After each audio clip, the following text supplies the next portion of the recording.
Boozing with gays.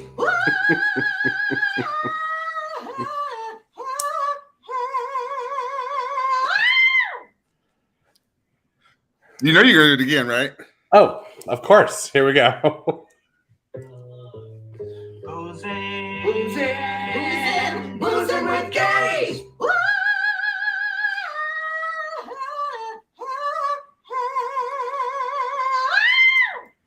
Yay! We're here. I have your sound effect. You have the sound effect of the martini glass shake? Did you pour your drink yet? I did pour my drink. I don't have a martini shaker. Ruth Williamson is here. Oh my God. Mwah, mwah, mwah. So good to see you, darling. Michael Shepard. All right. So before you do that. Oh, you lift your glass. Here you go. Cheers. Cheers, my love. I love you. Now, as you can see, I don't have a martini glass, which is sad. It saddens me, but I wasn't going to buy one. And I don't have an olive because I forgot to buy them. But here in Montgomery, Alabama, which is where I am. Where are you? Montgomery, Alabama. Oh. Alabama. And they have this. Dirty martini olive spread. There are a couple of things that could be said about a dirty martini olive spread. What I am going to do, which this is like my fourth container since I've been here. I'm going to take No, you're not. this dirty olive martini spread. And I'm going to put it in my drink because why? It has a ton of olives in it. Yeah. And it's like blue cheese and it's everything you want in a blue cheese olive. It's going to make a cloudy drink.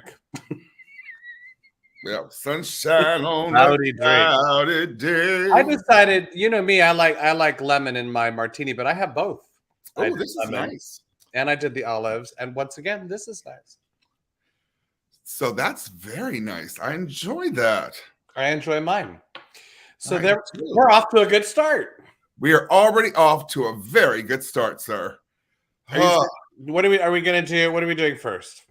Well, first of all, hi. Hi. This is my wonderful husband, Michael A. Shepard. That's my husband, Hutchins Foster. But I'm not wonderful. And we are boozing with gays. We're boozing. By the time I drink all my cloudy vodka, you'll be fine. You'll be absolutely wonderful. I'll be wonderful after the vodka. What happened? Did it make you slurp? I seem to have spit all over myself. Did the tapenade make you slurp? It did. No, it's not a tapenade. Although I use tapenade, I made it's on your finger. Amazingly. Michael. You're waving your finger around. There's like this white goop on it. It's not the first time there's been white goop on your finger. Oops. So wait, it's not. What do you do with the olive spread? I put it on crackers. So it's like a tapenade. It's so good. This is getting really gross. It is so good, y'all. You don't know. You can't do this while people are watching. They'll get grossed out. They'll go, oh, boo. Hey, Robin. Hey, Madonna. Hey, Rita Shepherd Love. Oh, my gosh. Okay. Anyway. So I'm still in Montgomery, Alabama. You're doing your show. Where we're in rehearsals for Little Shop of Horrors. Yes. And it has been just a fun ride. I'm really excited about here.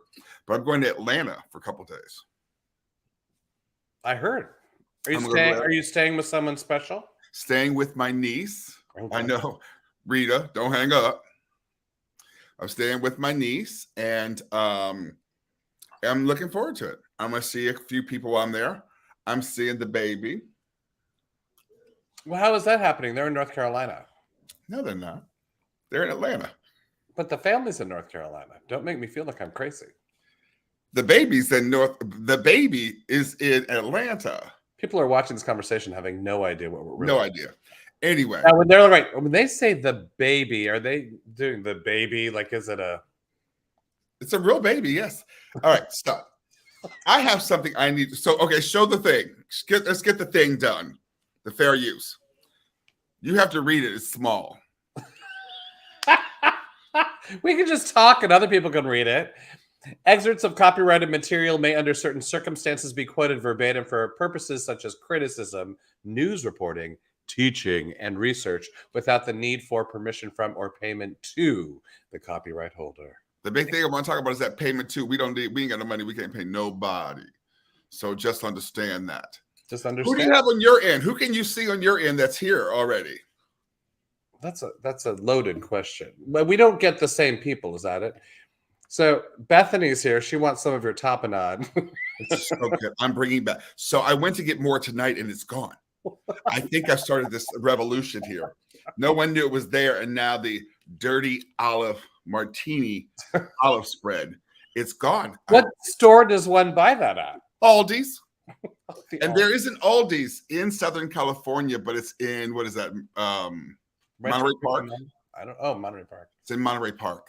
So, but it's delicious. So I have something I have to start off with because I just heard something and it made me laugh. Well, And I you wanted. don't- Can I bring up something that happened this week? Oh, what happened this week? Valentine's Day. Where was my Valentine? I don't know. Where was your Valentine? Because something significant happened to me on Valentine's Day, and I don't think you realized the full weight of it. And I'm disappointed that you haven't really delved into helping me through this moment. Well, okay. First of all, let me just say this. Happy belated Valentine's Day. Hey, baby. Or as we like to say, Valentine's Day. Hey, Banks. Hey, Melanie. Hey, Greg. Valentine's. Well, we talked on Valentine's Day. You gave the kids chocolate. Mm-hmm. You gave them chocolate for Valentine's Day. We talked. But I had a little bit of an upset. What happened? I had a breakup, Michael. You did have a breakup. I was like, who'd you break up with? Oh, but you did. You had a breakup. This is weird. It's not easy for me. So on Valentine's Day, I broke up with eBay. Fucking eBay. Fucking eBay.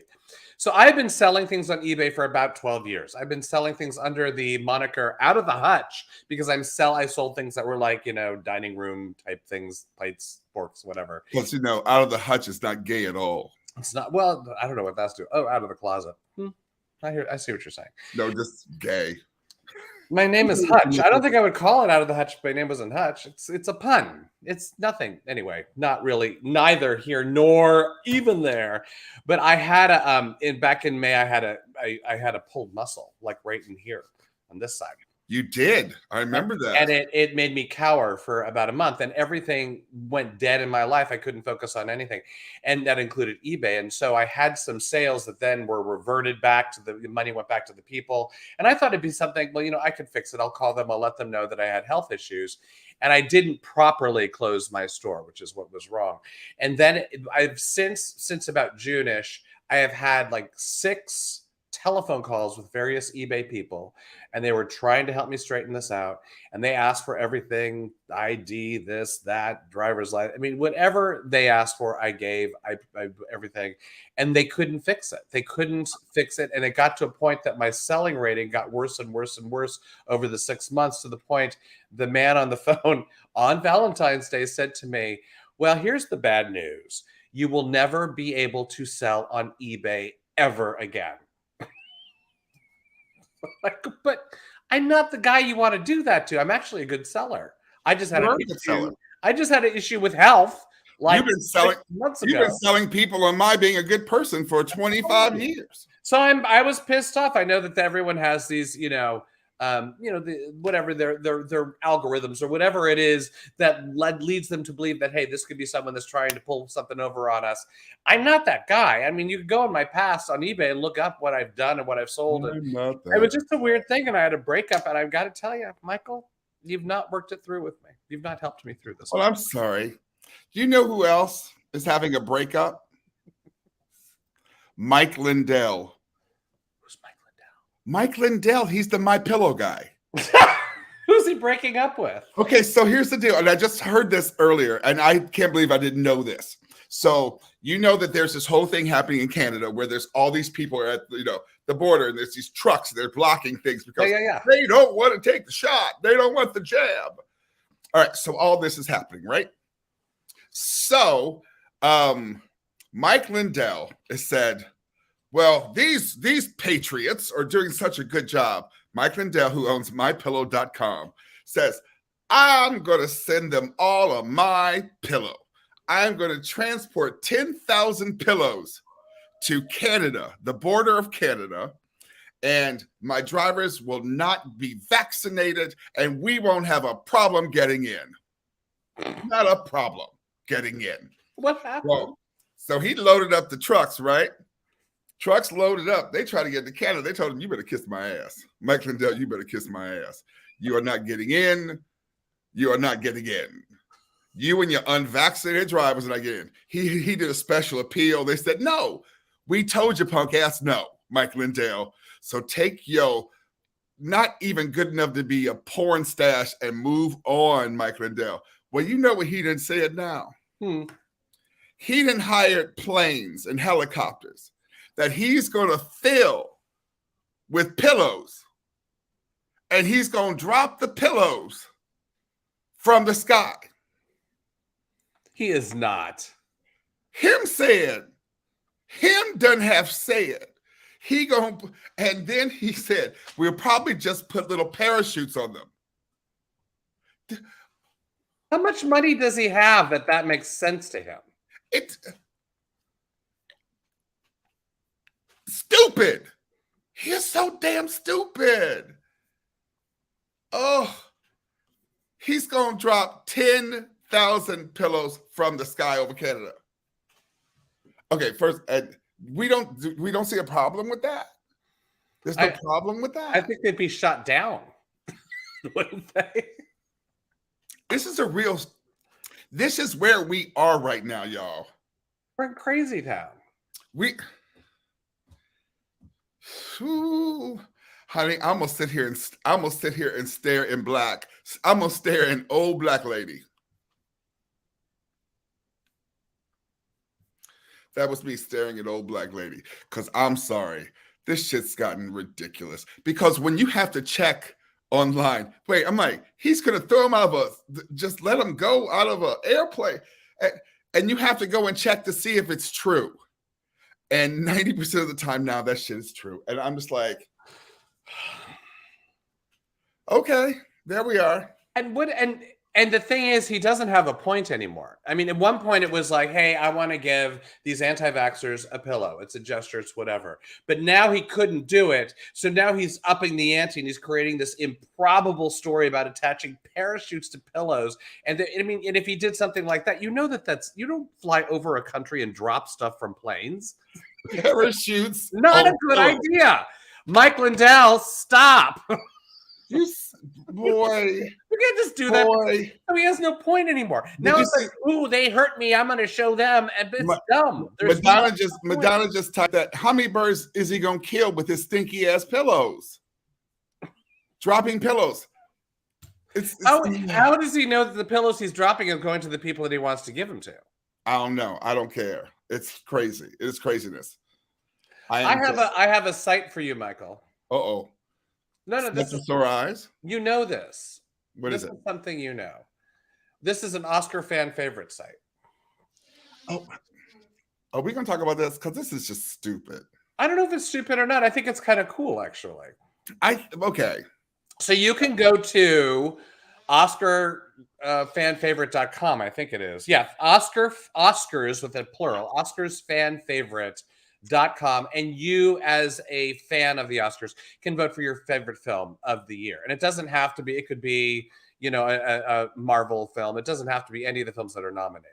And so that actually is I think it's going to be read during the Oscar telecast. That's what I heard. And then real quickly, let me just do this. Then there's the Oscar moment one, and you can actually cut and paste an image or a snippet or something on their page, and then I think one of those gets chosen, or a couple of those get chosen as well. That'll be shown on the Oscar. I think this is a good way of getting people involved in the Oscars. Why do you think it's stupid? I just want to get a bunch of black people together and just take clips from Diane Carroll and Claudine, and just like everything is a Diane Carroll clip from Claudine. I think it has to be from this. Why don't you find that clip from this year that would make you happy? Oh, you could do a lot of Summer of Soul. Let's get the title correct. How many movies you gonna name? Summer and smoke. Summer and humming, humming. Wait, I want to know. This is my question to you. I gotta say, Stacey Reed Payton ain't been here in a minute. It feels like Ashley's here. There's a whole bunch of folks just like saying, "Hey, how you doing?"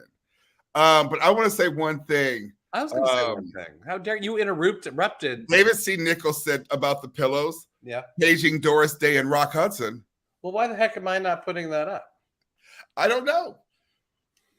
I don't know why you're not doing it. It's very funny. Of course, you just said it, so now I'm kind of delayed. Thank you, David C. Nichols. So what did you? So they named the hosts: Regina Hall, Amy Schumer, and Wanda Sykes. What did you think of the hosts? Okay. Do you know who all three of them are? That's rude. No, I'm just asking. This is not being rude. I'm just asking. Do you know who all three of them are? Yes, I know who all three of them are. Okay. Name three Regina Hall movies. The one where she becomes a little girl. See, here's the problem. Here's the thing. I'm cool. Amy Schumer, I'm like, we could have maybe did something else besides Amy Schumer. You know, Wanda Sykes. You know what? Wanda Sykes is actually whiteface. You know what Regina Hall just did? She did that TV show that I just watched with Nicole Kidman and Melissa McCarthy. Do you know which one I'm talking about? I was going to say The Undoing, but what's it called? All the titles always get confused. David C. Nichols will answer that question. But yeah, she was in that. That's the most recent thing I saw her on. But she's constantly doing stuff. She's always working, and she's known to a demographic because of the scary movies. You know, from what I understand, the guy who's producing it has worked with all three of these ladies. That's kind of how the germination came of. Oh, Stacey Reed Payton, 9 Perfect Strangers. Okay. Did anyone like that? Not to bash 9 Perfect Strangers necessarily, but did anyone really like that? I didn't watch it. It's too much. It's too much. Well, now I see 7 Perfect Strangers. There were strangers. I watched it's watching Nicole Kidman with a very bizarre Russian accent. That was peculiar. Just want to point that out. That's my shirt for the week. Hey, shirt, what's up, Black and Proud? Okay, and then you and I were going to talk about the movies the Oscar movies we've seen this week. Okay, David C. Nichols, I know you sitting out there going. Oh, good. Well, he has his list too. He can totally chime in. So this is a good time. Anyone who would like to chime in as to what they see their favorite movie, favorite actor, actress, whatever. Hi, Andreas. Hi, Dawn. Of the Oscar nominees, put it in the thing, and I'll pop you up there on the screen, and we can talk about it. I need some more vodka for this because this is too much. So we've gotten so many of the movies that we have not gotten at home through our union. We've not gotten the foreign films, and we didn't get Dune for some reason. Tom Zanarini's here. What's up, baby? I just gotta say hi because that's my Zan. Oh, yeah. All right, go. But I've seen everything else. The last movie I saw was King Richard, which I totally liked. I thought that was an awesome film. And I think that, well, you know what I'm going to say, Michael. But you think Will Smith? No, well, I think Ingenue Ellis is fan-freaking-tastic. She could do anything. She almost, you know that you don't want me to say this, but I think she out Ariana DeBose. She out Ariana DeBose is the Ariana. I'm telling you, I thought she was amazing, and she makes acting look so easy and accessible. She's tremendous. All right, so okay. And Will Smith is awesome. I don't take away from him. He's awesome. And David C. Nichols does have something to say. I love King Richard too, but you've not seen it yet. No, I'm not, and I just don't have the. I just don't have the energy to do anything anymore. Oh, you can't. Ashley Hoff said, "We don't know, but House of Gucci will indeed sweep the Razzies." Agreed. Okay, I have to talk about this. I have to talk because you were going to talk about the movie that you tried to watch. Stay on top of it. And keyword tried. I tried 3 times. I tried 3 times to sit up and watch Diana Spencer for Hire. I wish I had a graphic right now. That would be fun. Spencer, y'all. She talked like this the entire time. And I was like, I don't know what you're saying. I didn't like her. I didn't like her. I didn't like it. Now, would it be cool to have a queer woman win, lead actress? Yes. But you know, They're stuck on the Razzies in the room. They're stuck on the Razzies, and Jared Leto with his Chef Boyardee accent needs to be swept up. oh, Diana snore for hire. I couldn't do it. I'm sorry. I liked it. It also was hated so Dude. often. It was Dude. so peculiar. I told you my favorite thing is, Madam, it's time to have sandwiches. And she just goes, sandwiches? No, we couldn't possibly have sandwiches. Oh my gosh. I was just like, It's you know such what? a warp. I would Because rather it see takes her everything. win. I would rather see her win than see what's the name in Becoming the Ricardos? Nicole Kidman with Nicole her. Kidman. Hello, I'm Lucille Ball. I was like, girl. Anyway, that's just it's awesome. You and I talked about West Side Story a bit. Did you want to talk about that on here? You can talk about it. I think you liked it, right? No, I decided I don't like West Side Story. Because I didn't like West Side Story either. No, I don't like the story. I find it so melodramatic. I like the music and I like the dancing. I find that the story is so overly wrought. I can't. I did something. So what I did this week, I watched West Side Story, Steven Spielberg version, and I went, I don't think I ever really watched the original all the way through. So then I sat down and watched the original. So it was like this 5-hour West Side Story afternoon for me. I was exhausted by the end of it, which probably made me not like the movie in general. But and the thing about watching them side by side, you can see pluses and minuses for both of them. Like I like some of the storytelling of one or the placement of the songs in the other. It goes back and forth. I don't necessarily have a favorite out of one or the other, but I appreciate it for what it is. I think the dancing is spectacular. That makes me very happy. I do like the fact in the second movie, they're actually singing their own words as opposed to the first one. They're all overdubbed. Yeah, that's true. Yeah. Hey, Jason. Hey, Matthew. But it's a story I don't know that I need to see again. So, all right. That's my goal tonight is to watch Coda. I want to watch Coda. It's a good one. It's a treat. I'm going to like it. I'm going to watch it. All right. Is there anything else? Here's David. This is what I wanted. Right here we go. Summer and Soul, still my favorite film of 2001. West Side Story, Flea, Drive My Car, Coming in After, and Mass and Passing were robbed. I don't know, Michael. Did you like Passing?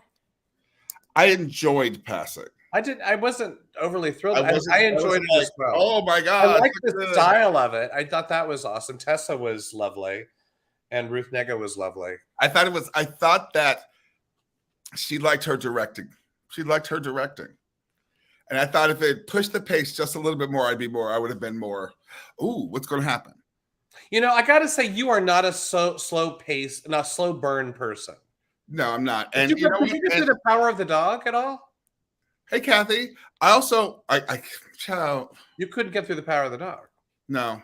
You basically will not. Well, that's why Coda is good for you. Coda, you'll get through. It's awesome. Good. I just, I want Jennifer Lee Warden was bored with Passing too, evidently.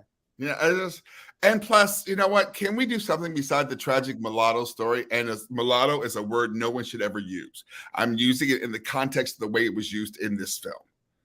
So, not a word, but it's a term we should never use ever again. So, and I probably shouldn't have said it, but that is what that trope is called. I don't know. Anyway. Yeah, there's a lot of people commenting on the slow-paced movies. Michelle Banks says, I wanted to fast forward often, Power of the Dog as well. So, yeah, there's a lot of slow movies. Although Jane Campion the piano was sort of slow-paced, and I believe Power of the Dog is as well. Although I think I was going to win. You know how I feel about that movie. What, the piano? Yes. I don't know how you feel about the Where are you going with this? What I feel is Angela Bassett should have an Academy Award on her shelf right now. That's what I feel. But I think the point was to give Holly Hunter an award for not saying one word. You know what? She acted with her eyes, Michael. If we didn't have to put up with Jared Leto anymore, and we didn't have to have him saying anything, I would say, please Please, please, please give him an Academy Award, and we don't have to deal with Jared Leto's ass. I'm sorry. Ooh. I don't think I'm as anti-Jared Leto as everyone. I just next subject. But no, this whole call-in thing, but I know robocalls, and we're gonna end up with Alvin and the Chipmunks winning. So I have a little clip for you.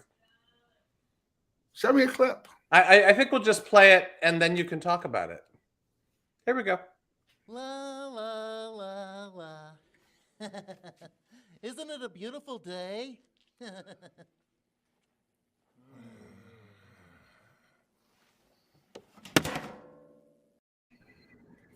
First of all, God damn it, he's hot.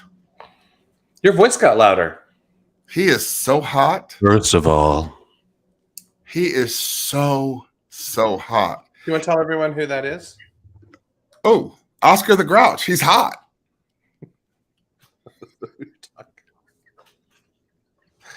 You're talking about Brett Goldstein. Brett Goldstein. I mean, sorry. Oh, we got to. I mean, from. Oh God, what's the show?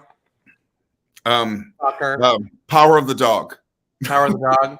No, that's the show. Oh my God, the Apple TV show. It's your favorite show. Ted Lasso. Ted Lasso.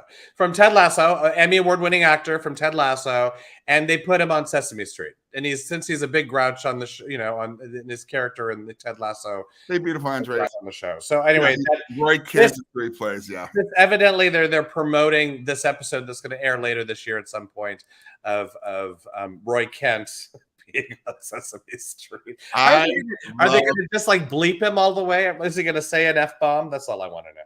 I want to know if he's going to take care of that. If he's like, if The Rock disappears, if Zoe's friend The Rock disappears, and like all of a sudden he shows up, and then Zoe's friend is gone. Now that would be a storyline I'd watch. I have no idea what you're talking about. Who's Zoe's friend The Rock? Okay, help me out, y'all. What's Zoe's friend The Rock's name? Zoe and Elmo are fighting because Zoe. Oh, you're actually talking about Sesame Street characters. I didn't know what we were talking about. Because Zoe thinks The Rock is real, and Elmo's like, "Look, heifer, that Rock is not real." Elmo has basically called her out her name without calling her out her name, which is funny to see Elmo. May I ask a simple question? Yes. How do you have time to know what's happening on Sesame Street? I'm not watching boring movies like The Power of the Dog. Do you get that from TikTok though? Is that why you know? Excuse me. Rocco. Child, The Rock's name is Rocco. Thank you, my boyfriend Andreas. I wanted to know who knew that. Andreas knew that. Oh my God. The dog. I want to show you something. What's that? This is what you're missing. You made bread. Look at that crumb. Look at the crumb, Michael. This is what you're missing. Crumb bum. Who wants sourdough?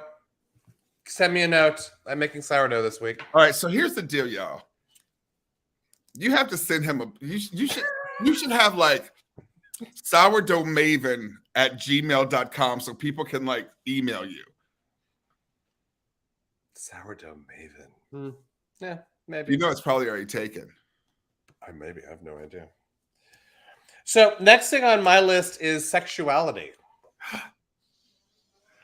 Sexuality. And these are just facts. I just have to rattle them off. I don't know how else to do it, but a record 7.1% of the United States of America adults self-identify as LGBTQI+.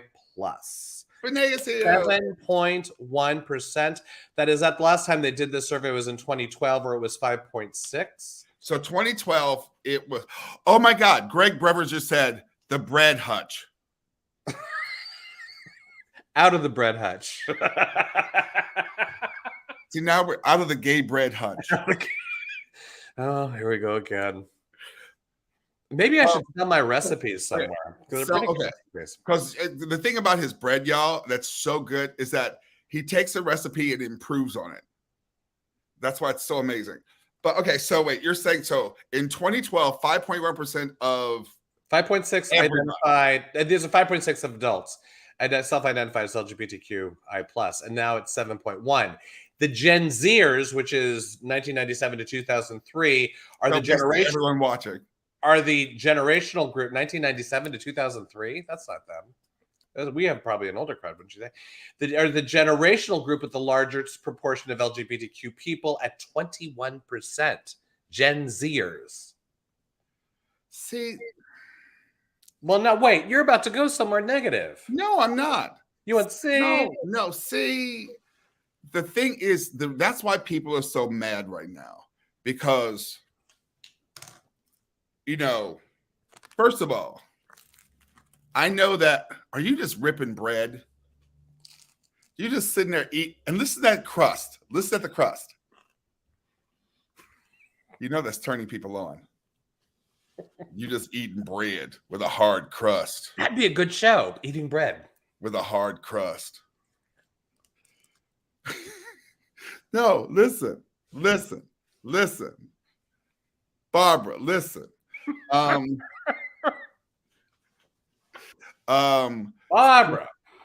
listen. No, because people are mad right now because of that was now that 7.1%. Because they were like, oh, this amount of people are experiencing happiness because they get to live their true selves and do all this stuff. Linda. I don't know what you're saying now. You're all over the place with your thoughts. Linda, the little boy said, Linda, listen, Linda. Hey, Cassandra.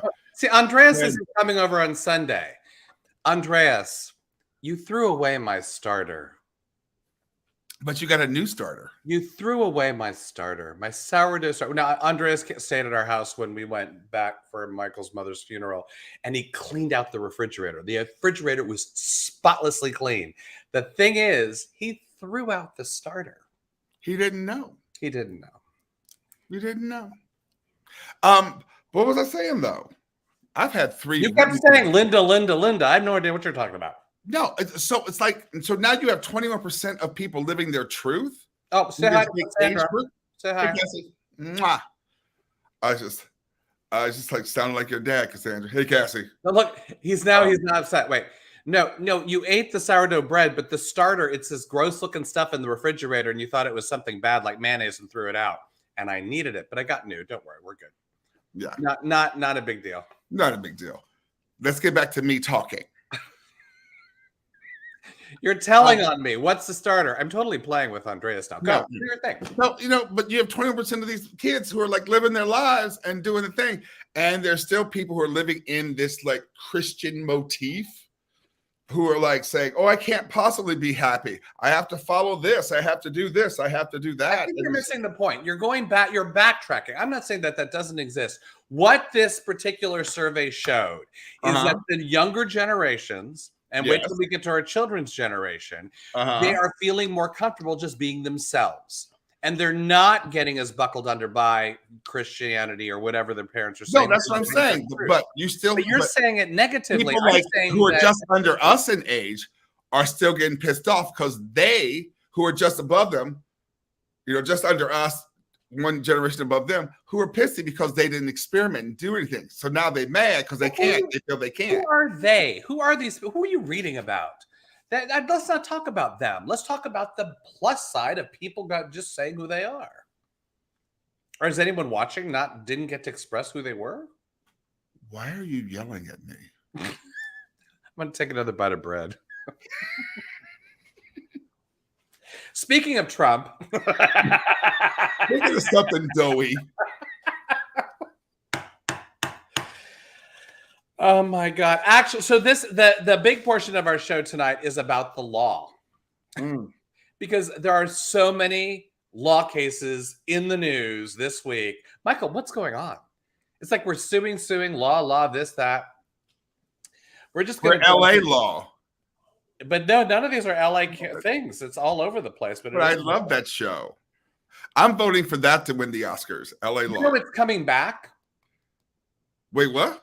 LA Law is coming back. Shut it. And I think that what's his face, Corbin Bernstein's going to be in it. So I don't know if anyone else will. Susan Day, don't know. Okay, because Corbin Bernstein's still super hot. Yeah, why not? I mean, he's very hot. Because LA That's Law the only is reason you bring back a show to make sure that the stars are still hot. That's the only reason, that's not true. isn't it? It's also to bring in new hot people. Okay, Law. What case? Let me just ask you. You've been reading the news this week. What case surrounding the law has struck out to you the most of all of them? Sarah Palin. I agree. It's a weird one. Yeah. That's a weird one. So basically, the judge struck down the what it was is kind of the libel piece. So here's the deal with Sarah Palin, and we can talk about the fact that it was it's eating the freaking tapenade. Eat it. That olive, you can see the big old Eat it. olives in there. Well, I got big old olives in my martini. This I'm is just what like, are we like the Susan Day and Harry Hamlin of FaceTime? God, I hope not. That doesn't sound right, does it? Oh, I'd be Susan Day in a minute. I've got a tambourine in my purse. I want to be the Wanda Sykes and the I don't know who. Someone of Oh my God, Tokes is on the show. New LA Laws with Tokes, Blair Underwood, and Corbin Burnson. I'm telling you. But Oh, where's I Susan Rattan? Just ask it. Tokes is my girl. So Sarah Palin, can we do this? I hope so.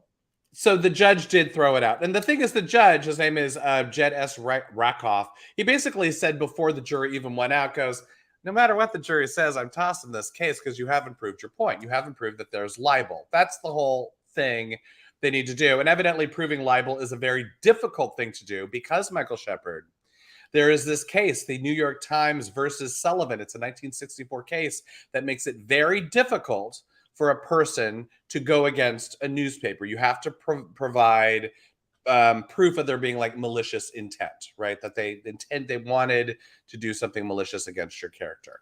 In the Sarah Palin case, they didn't do it. But this is what I asked you earlier. I said, where did she get the money to do this case? Because it has been estimated that she probably has spent about $1 million on this case. And it is estimated if they appeal it and go to the Supreme Court, that'll be another $5 million. Now, if she had won the case, she would have only won $400,000. So she's not doing it for the money.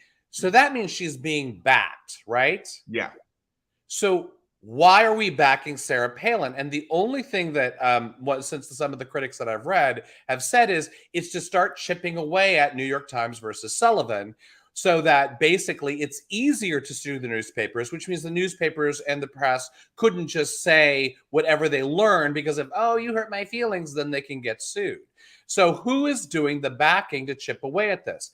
Already Gorsuch and Clarence Thomas have hinted at that they'd be willing to revisit Sullivan and maybe dismantle it a little if it came that way. Oh, yeah. No. So I think there's it isn't Sarah Palin's case got thrown out. It's who's funding it, where's it going, and will it get any traction? As Bay Harrington said, follow the money. Always follow the money. Which is why Trump is in so much trouble right now because they are following his money.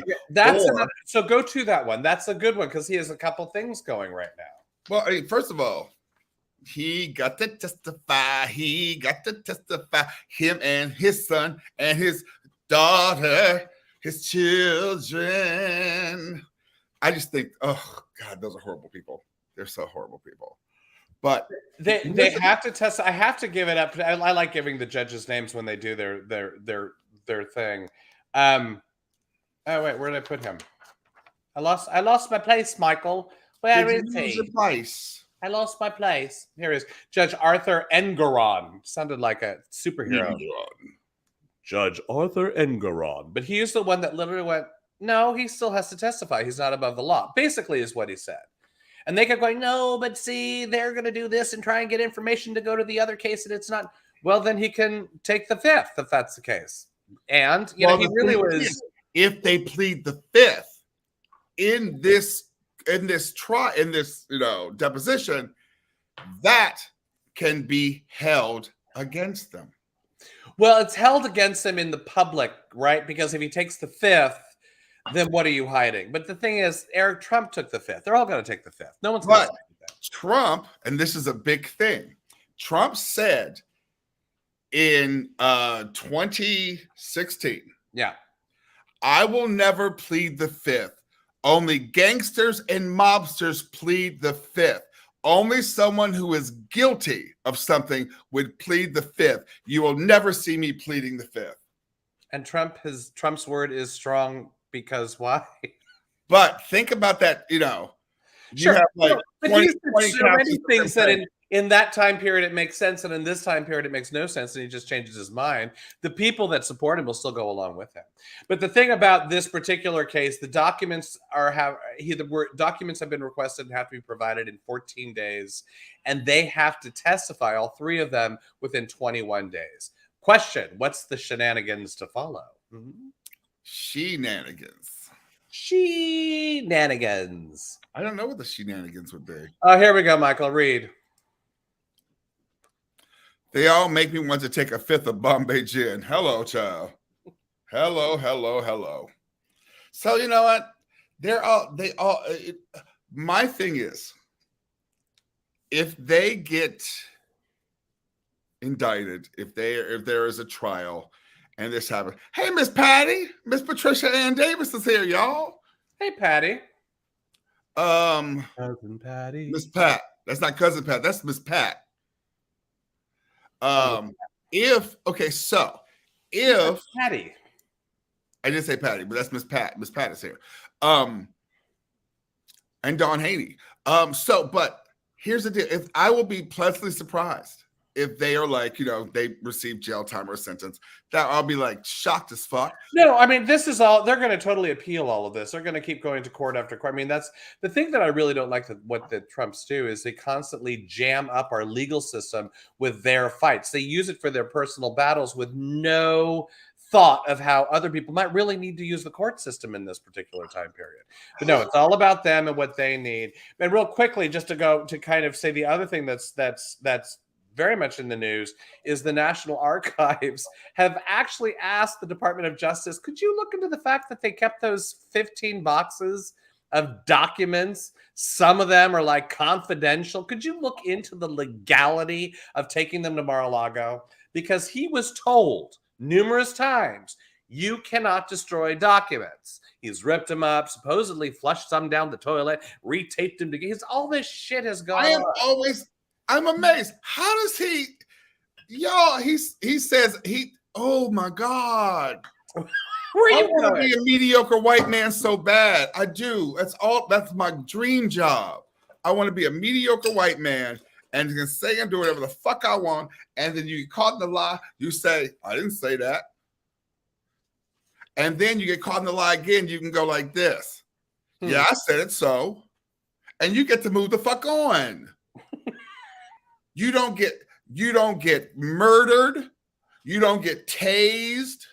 Well, I'd like to add one thing to that. I mean, yes, I think white people easily can abuse law like anything, but he also has money to help shield him. I mean, having a great deal of money like he does, he can hire all the lawyers he wants. They can do as many things to try and blockade justice from happening. They can do all sorts of, but most people don't have the kind of money he does to clog up the works like he does. You know why? Because okay, are we going to talk about systemic racism? Because that's where that money came from. Well, we're coming into systemic racism. Let's do one last thing before then, and that's Sandy Hook. So that there were 9 family victims, or the victims of 9 families, 5 children and 4 adults, and they got a $73 million payout from Remington.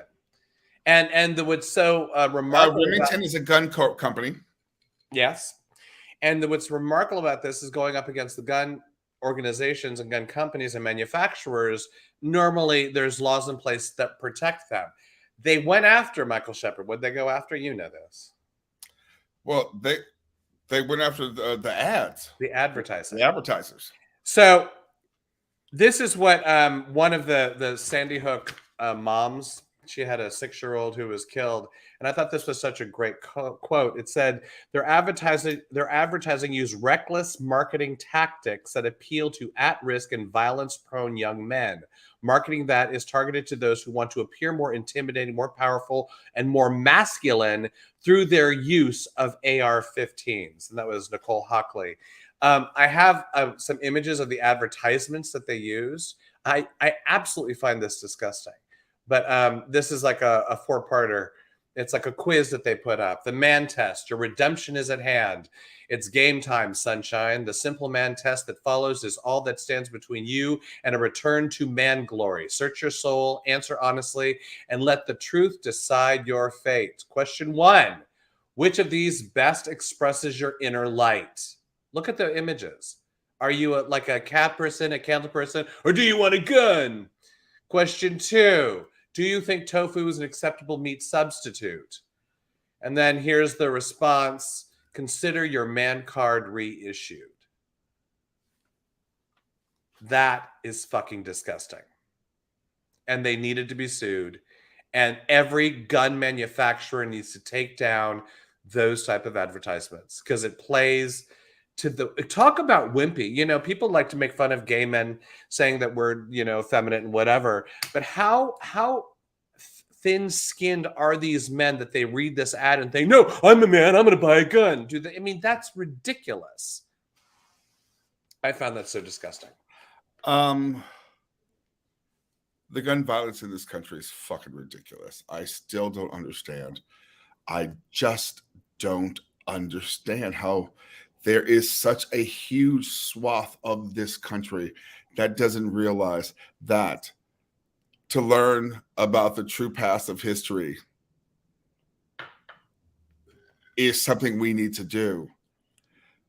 I think you lost it. That's wrong. Go back. What do you say? To learn the truth. No, there's this huge chunk of America that goes like this. We don't need to learn about our past. Past is past. We don't need to learn. Let's move forward. It's like guilt. The problem is you learn about your past. You have to deal with the fact that our ancestors did horrific things. The same chunk of folk are the same folks who don't think that it's strange that we are running drills in our schools against gun violence. Oh, did you see the thing? I think it was Arizona. I meant to find it for tonight. That there is a bill, and once again, think it's Arizona. I'm not 100% sure, that they want to teach like Arizona students how to properly use a gun. That's in Arizona. I think it's but in Arizona. Then there's that new bill in Indiana that is opting children out of Black History Month. You can opt out. It really seems we should become two countries. We are two different mindsets. That is as foreign to me. Teaching my kids how to operate a gun or taking Black history out of the school is as foreign to me as I guess it is for them. The opposite. I think we should just become two countries. Here's the thing, honey. It's irreparable. Here's the thing. As a white man, you're saying that for the first time. As a Black man, it's always been two countries. One for Black folks and one for white folks. It has always been two countries. And the one for Black folks has never, ever been equal, has never, ever played on the same playing field as the country for white folks. It just hasn't. No, I agree. That whole thing that just happened at that mall, that's two different countries. We live in two different countries. A country where Black folks exist on this realm of like, we don't want to see them, we don't want to talk to them, we don't want to talk about them. And then there's the white world. Do you want to talk about what happened in the New Jersey Mall? All right, so we're going to play a video. Hutch and I have been talking about this and trying to figure this shit out. This happened in a mall. It's a TikTok video, and we're going to play it. It's not a TikTok video, but it's. I broke it up into segments. I thought that it might be easier to kind of look at and maybe break apart. So this happened at the Bridgewater Commons Mall in Somerset County in New Jersey. We need to let anyone watching know that there is violence. Yeah, there's violence. And it's a trigger warning that, particularly for Black folks, is a trigger warning. Just be prepared if you're going to watch. So this is about a 20-second clip, and you'll hear, I forget, I think it's CNN, kind of narrate step by step the beginning stages of this fight. When police arrive to break up the fight, a female officer pulls the white teen away and That was the wrong one. Sorry. Here's the first one. now viral video shows the teens having a heated discussion. The white teen pointing his finger in the face of the black teen, who pushes the white teen's hand away. The white teen then shoves the black teen, and the two begin to tussle. At one point, the white teen tackling the black teen and pinning him to a couch, then throwing him to the ground. So the reason why I stopped it, well, one, I'm worried about length because sometimes if we go long, then they tag us. But what I saw in that is I saw the white kid do the provoking, and even like the white kid push the black kid first and then throw the black kid on the ground. I just want to kind of say step by step what I saw in that. Did you want to say anything? Because the next beat is the cops coming. Go. And then this is when the cops came in. When police arrive to break up the fight, a female officer pulls the white teen away and pushes him to the couch without handcuffs, while the other officer presses the black teen to the ground and kneels on his back. The female officer also coming over to kneel on the teen's upper back while they place him and only him in handcuffs. Keywords: him and only him. We have a white woman who is a police officer for 20 years. There's using the words of CNN, a tussle. And during the tussle, the 20-year veteran of the police force on this young black man who's been pulled over for two reasons. One, his tags are expired. You just switched stories on us. No, I know, because this is it. I know, because I'm talking about these two different worlds. I know, but let's be clear that you're switching stories. I did switch stories. And because of a tussle, this 20-year police veteran shot and killed. No, the tussle, honey, you're confusing. The tussle was about the mall thing. No. 20-year police veteran is Kim Potter. You're doing two different. No, I'm talking about Kim Potter, who was also in a tussle with a young black man who was pulled over because he had an air freshener hanging from his. Do you mind if I fill people in? Because I don't mind talking about this, but you're jumping around. Are you boozing with gays? You want to, right? Help me out here. I would like to finish out the mall and then go to Kim Potter. If that's all right. Go. I have a third clip. Now, this is a clip you just saw, but I wanted the thing that really stuck out to me about the last clip with the two cops coming in is the woman, the female cop. The female cop takes the white boy, sits him down. The white boy basically says something like he did it. You know that he's basically blaming the black kid. And the female cop basically is like, stay here. And like, basically, I got this. And this to me affected me, and I'll tell you why, but I kind of freeze framed it a bit and I made it bigger. Just look at this. There's no sound.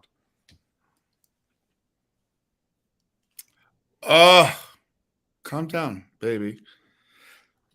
I'm sorry. Did you just kill non-black people in a church? It's okay, young white man. We're going to protect you. We're going to save you. You know what? I think they heard you. Did you heard just you on that? Huh? I heard you on that. I'm not sure if they heard you. But can I just say what affected me about why I did that? You have two cops entering a scene. What I want for the police in this country is for them to effectively enter a scene, assess the situation as a whole, and figure out how to, neutralize it in a very fair and just way. That is what I would like to have happen. I have in this image, what I saw, two cops came in. The black boy's on the ground, first of all, getting hit by the white boy. And the man goes after the black boy and basically pins him, turns him around. The woman goes after the white boy, brings him down, says, calm down. It's okay. What's going on? He started it. I got this. And leaves him alone. Trusts the white boy implicitly. So her racism is black boy's involved with this. He must be the one at fault. I have to go help my partner contain the black boy on the floor because he's much more of a threat than this nice white boy who was on top of the black boy pummeling him. This is outlandish to me, Michael. And the saving grace of this whole thing is that there were so many cell phones, so much video, that even the governor of New Jersey is calling this out. Thankfully. Two different worlds. It's two different worlds. So what I was saying earlier, because CNN used the word tussle, and I wrote that word down, tussle. They got into a tussle. It's a stupid word. It wasn't a tussle. It wasn't a tussle. That was an all-out brawl. Fuck. Those were two boys that needed to get their emotions. But what I'm saying is, Kim Potter, who let me do this real quickly. Right. This is what Governor Phil Murphy of New Jersey said.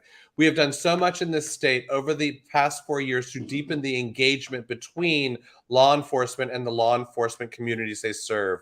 It's pretty clear we still have work to do. And I got to say, Michael, I'm appreciative that there is a government person at least saying that out loud, pretty much on the heels of the event coming to light.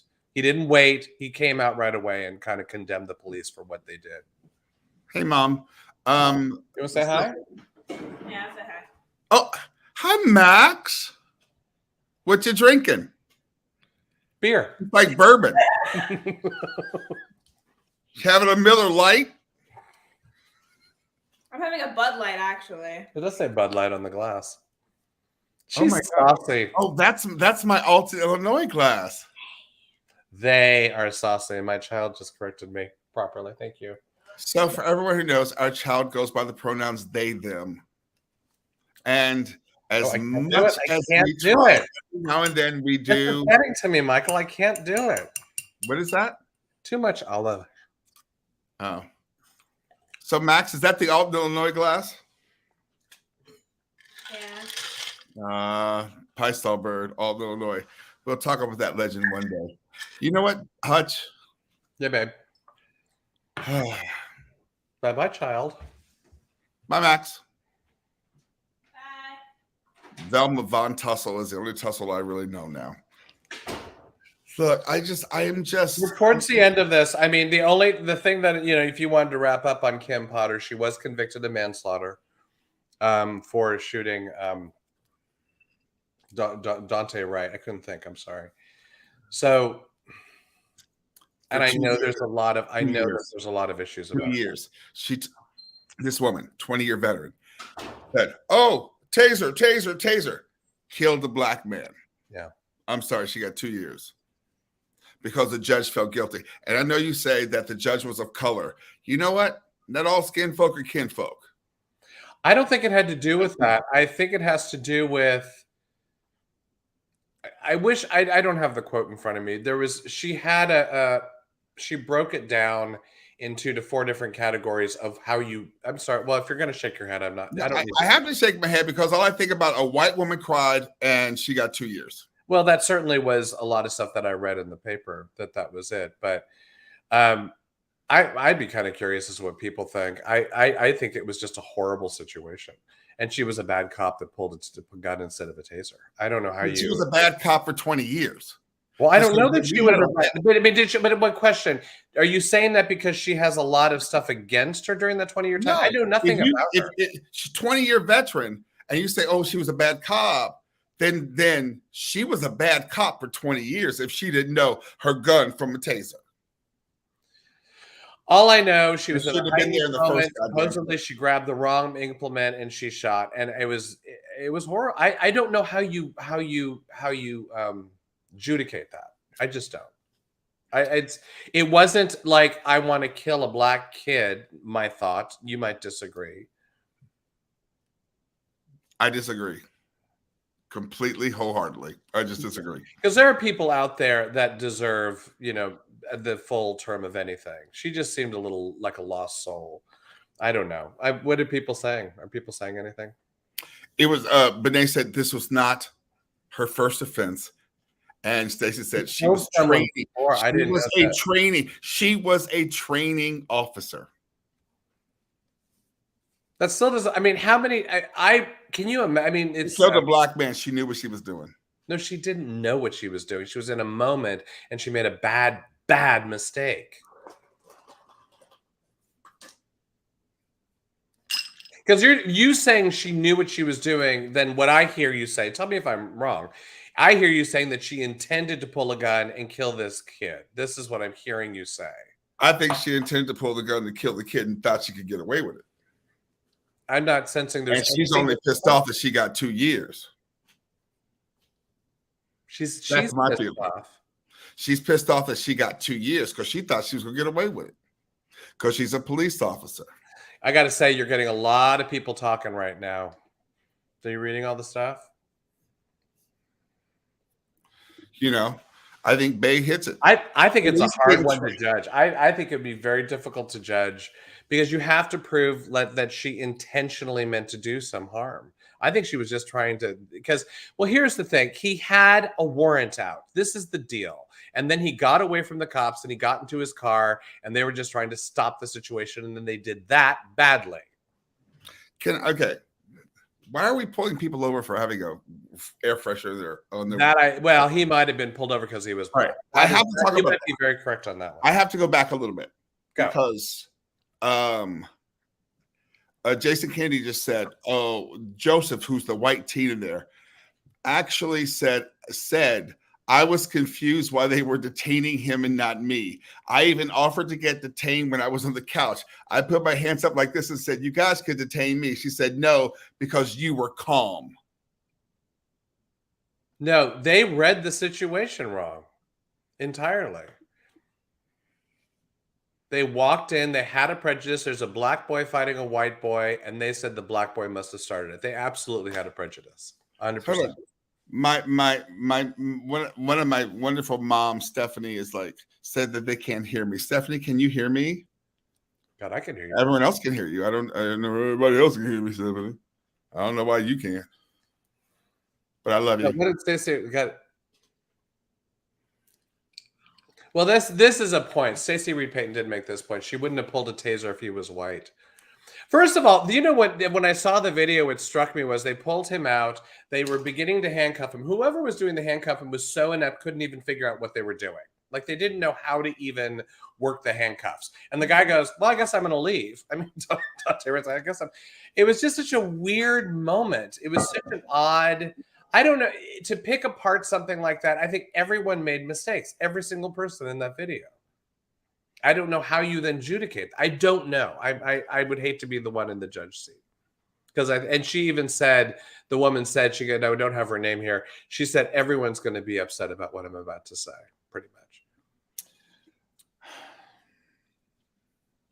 I think we need, I want to do an episode of Boozin' where we talk to people of color who live on the white side more. I don't know what that means. People of color who lives on the white side. What does that mean? Biracial black folks who live on the white side more. Biracial Asian folks who live on the white side. Well, you're saying the same thing again. What do you mean live on the white? That come from more of a white perspective, but being a person of color.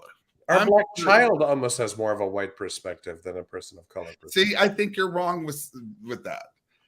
You know, I think that you have told me this. There is a certain, you know.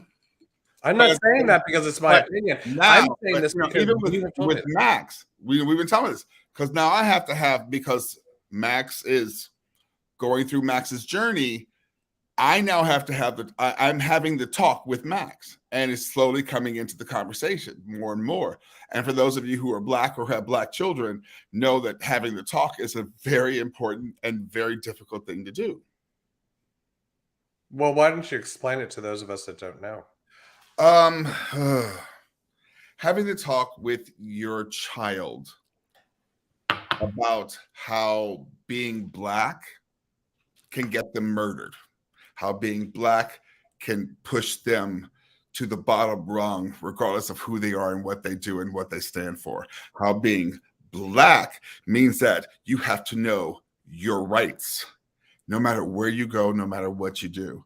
That being having the talk means that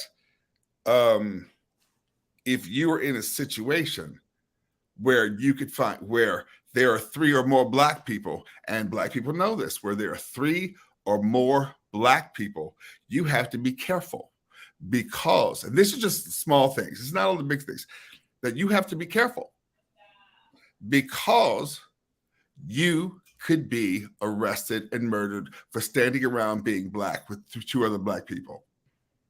That's just a given. Where 3 or more of us is gathered, it's not church, it's jail. Now, I will say this. I think one thing that you do have as an argument in terms of the Dante Wright case, would they have treated a white boy who had air conditioner in the window and he had an expired tag on his license plate? Would they have done that, called it in, said, oh, there's a warrant out for some sort of weapons thing? Would they have done the same thing to a white boy? And I don't have an answer for that, but it is a worthy question because we've seen the police again and again, even in New Jersey in the mall, we've seen them make bad decisions because of their preconceived notions of what a black young man might do. I'm going to do this. I'm going to end this section with what Stacey Payton just posted. Do you want me to play it or put it up? Yeah, put it up. Which one? Dante's mom said it all. Got it all. Right here. Dante's mom said it all. Why do the tears of a white woman mean more than my black son's life? And if you repeatedly keep hearing that from your black and brown friends, listen, hear that. It has to stop. I'm in fucking Montgomery, Alabama. I just went to the Legacy Museum where I went through this entire outdoor thing of just nothing but hangings with names on it. Some of them from like brutal hangings, some of them from the 1940s and 1950s.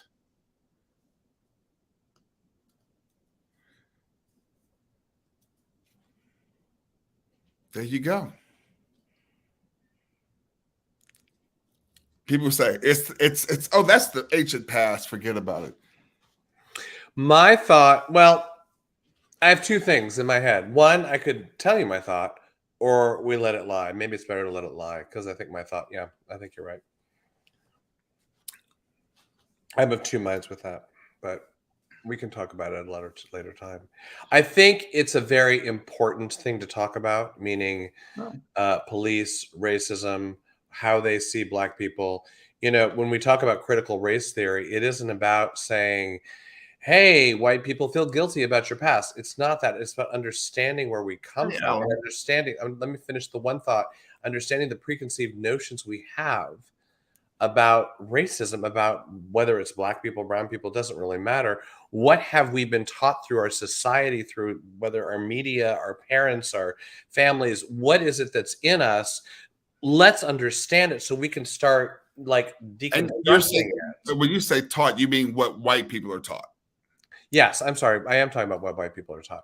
And about let's start deconstructing it and let's start like understanding it in ourselves so that when we walk into a situation and we see something, we don't immediately say, oh, the black person must be to blame.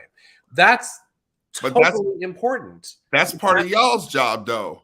But we have to say that on white families and say, look, this is the truth. Y'all need to accept it, as opposed to going, well, I don't want to cause a problem at Christmas. I don't want to cause a problem at Easter. I don't want to cause a problem at the birthday party. And to talk about their racist behavior. You know, that becomes on you. That's on y'all. And the thing is, a lot of allies don't want to get into that conversation because they don't want to deal with it. But there are pictures up at the fucking Legacy Museum of people who are now in their 70s and 80s who was there when black people were hanging. There are people who are in their 60s who were there when black people were hanging in the town square. And we don't talk about that. What do you, I'm sorry. So would you ever consider, Dad, what was the first racist thing you saw? And how did you behave? What did you do? Are you asking me a question? Yeah, I'm asking you a question. This is everybody white. Would you ask your parents? I've taught, which weirdly enough, I have a conversation in my head about my mom talking to her about this. My dad, at the moment, I can't talk to anything about his past because you know why. And it's interesting because he definitely did not fully comprehend the racism of the time. He grew up in Oklahoma. I've talked about this on the show. I talked about, Bertha and the sundown town and the whole thing. Do I bring that up again, or is that not? I think it's something we will have to curate and do. I mean, it's weird because he grew up in a time in Oklahoma when racism was so prevalent. It was so much around, but he didn't understand. He did not have the wherewithal to know that it was what it was, and I don't know how else to explain that. I'm not trying to defend him. I'm not trying. Didn't know what it was because they didn't have to know what it was. No, he didn't have to know.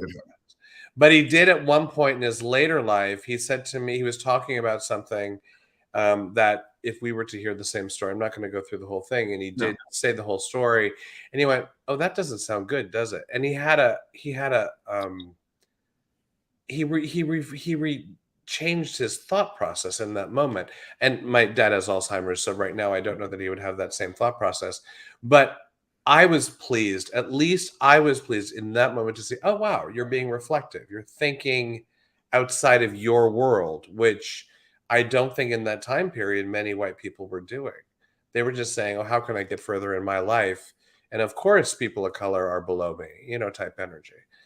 So, and I'm sorry, I forget where you were coming from. You were saying, would you go up to your relatives and say, what was the first racial? Yeah, I mean, would you go up, because, go up to one of your aunts and say, hey, look, this is something that happened during your time period. What did you do? What was your thoughts and feelings during that time? Yeah, I could try. I mean, I don't know. I could try. My mother doesn't like looking at that stuff. I know that. No, because white people don't want to look at it. No, because it puts them in a bad light. Especially since our parents, Michael, were at that time period where there could have been major change. I mean, there was change, but there could have been major change. And what side did they choose to be on? Did they understand it? Did they ignore it? What did they do? That is a very good point. And you and people of your age who would ask those questions don't want to hear the answer. Because well, I don't know if that's true of me, but maybe of others. I don't know. Yeah. Right. I find that stuff a little interesting. I mean, it's interesting from a sociological point of view, but I can see where some people might go, oh, it'll reflect badly on my blah, blah, blah. So I have a question for you. Since we're getting kind of deep into this, y'all still with us? I don't know if y'all still with us. I don't know who's still here. By the way, Michael, I'm very proud of you. We are at 8. I know. Shut up. And you said a thing. You're like, oh my God, we gotta go. We're about to though. But I'm curious. Yes. Because I have a problem with certain members of your family. Yes. As you know. Yes. And if I have to be around them, I'm going to question them on all of this. How do you feel about that?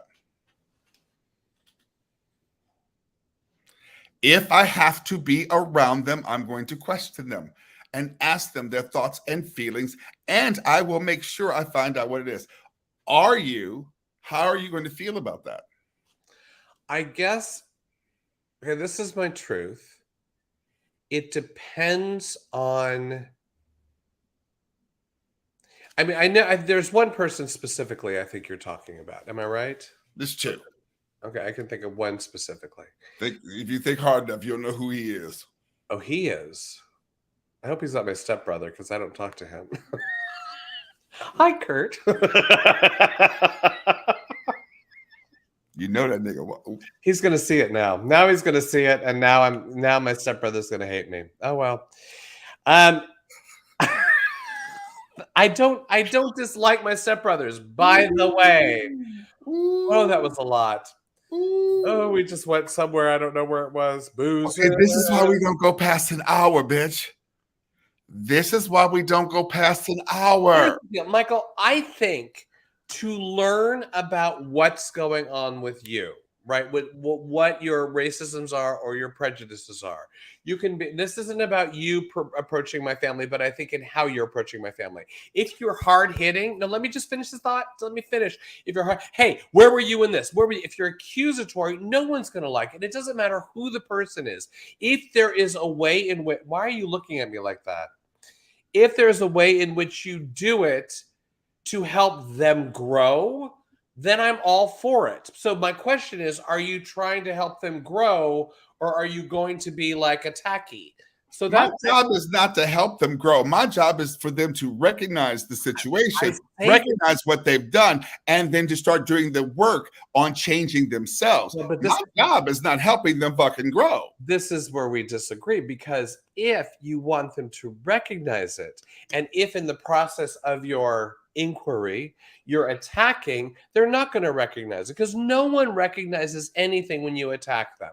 They recognize stuff when they're able to be reflective, and if you give them the space to breathe and to be reflective, then they might grow. But I ain't got time for white people to be reflective. This isn't white people. This is all people. If you attack, they cannot hear. This is think of Sebastian. Think of Sebastian. Mommy and daddy are fighting, yo. Think of Sebastian. If we attack Sebastian, that's bad behavior, bad behavior, bad behavior, he's going to act out and be bigger. Am I right? That if you don't want that ass whooped. Come on, answer me honestly. No. Okay. No, answer me honestly. No, let's be very clear. No. Answer me honestly. Sebastian is no. a different situation. Sebastian is a different situation. Now, let's be clear. Bethany is like, we talking about old ass white people.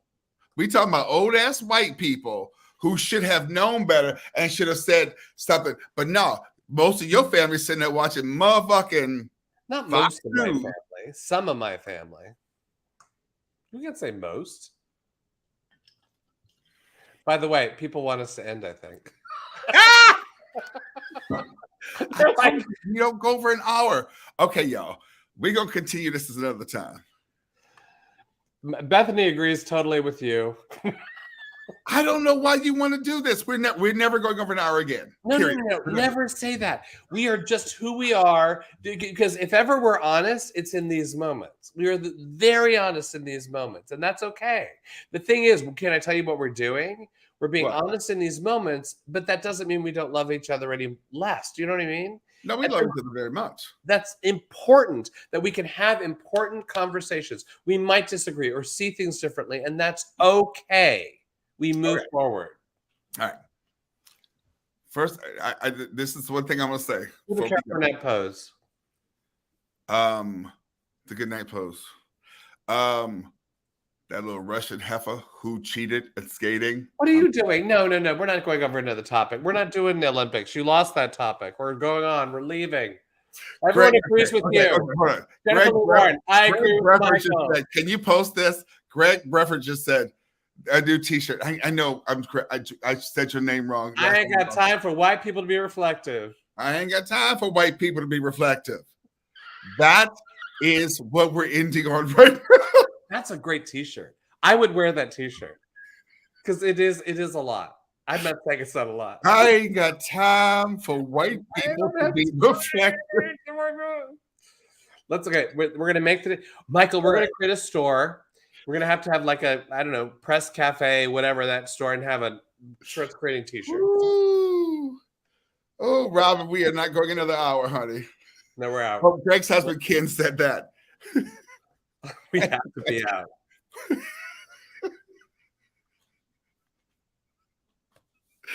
Oh my God, I want that on a t-shirt so bad I don't know what to do. I ain't got time for white people to be reflective.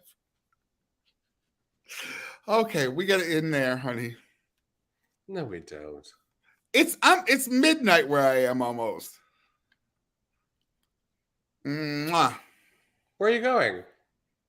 I don't know. Where am I going? I don't know. I have one image I was trying to get for you. Tell me one image, then we got it. Because I'm now drunk. I'm real drunk. I know you are. It's fun to watch, actually. For some reason, it's not working. I think because the show's happening, I can't get a new image up. Never mind. Right. I have one thing I would like to say. Yes, my love. Boozing with Gay. I love you.